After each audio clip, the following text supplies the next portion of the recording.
Hey guys, in this video I'm going to show you how to create Google Sheet shortcut in desktop. Now, if say for example, you just want a Google Sheet desktop to be opened on your browser, here's how to do it. First, let's go ahead and open the Google Sheets. We have it here in Google. You can click this Google Apps and there is the Sheets. And now that we are here, let's go ahead and try to click this three vertical dots, and then we're going to look for Cast, Save, and Share. There you go. You should be able to see here, create shortcut. Go ahead and click that. And then you can go ahead and name this however you want. I'm just going to go ahead and retain the default and click create. So once that's done, you can go ahead and open the desktop and you should be able to see this one here. So if you open this one, it's gonna pop up in your browser just like so.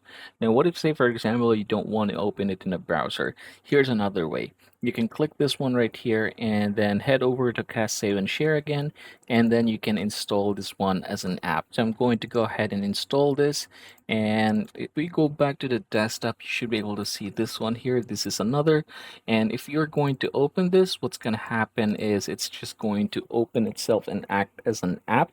It is not going to open itself in a browser. So yeah, this is pretty good, especially if you want this to be different. And that, everybody, is how you're going to create Google Sheet shortcut on desktop.